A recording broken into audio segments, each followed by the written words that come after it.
Ja si myslím, že v dnešnej dobe je úplne bežné, že aj muži chodia na botox. Mám taký pocit, že kedysi to bolo úplne také tabu, ale dnes už je to naozaj o niečom inom.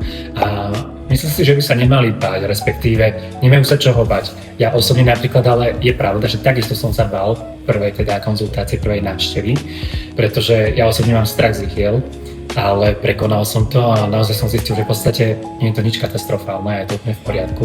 Bál som sa možno toho, že okolie si to až tak moc všimne, že zrazu budem nejaký iný v tvári alebo niečo, tým, že vlastne som herec a vystupujem často na kamere, takže možno nebudem mať kvázi ani tú mimiku, ale práve naopak, ja si myslím, že možno to aj pomohlo môjmu výrazu. Tak ja napríklad osobne som riešil predovšetkým túto vrásku v strede čela. Vrázka hnevu, ako sa to volá.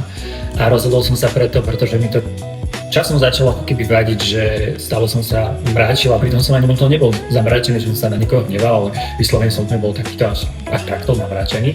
A jednoducho sa mi to už prestalo páčiť v určitom období môjho života, preto som si povedal, že asi je čas možno to zmeniť. Sice vždy som bol taký, že nie že odpor mal voči týmto veciam, alebo ako keby že rešpekt, dá sa povedať. Ale pochopil som, že vlastne nič hrozné to nie je a že tým, keď ja si spravím takýto mierny estetický zákrok, že nič sa až také veľké nezmení na mne. Že stále to budem síce ja, ale budem možno niečo vylepšený, možno niečo upravenejší, estetickejší a možno aj práve na tej kamere to bude vyzerať lepšie.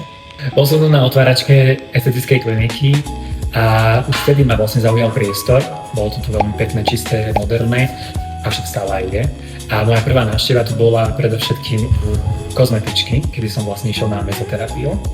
A to bol taký ten asi možno prechod k tomu, aby som sa odvážil aj na ten botox. Zistil som, že tá mezoterapia takisto nie je v ničom hrozná a práve ani ten botox. Takže určite, ak stále váhaš ešte nad tým, že či ísť na botox, neváhaj a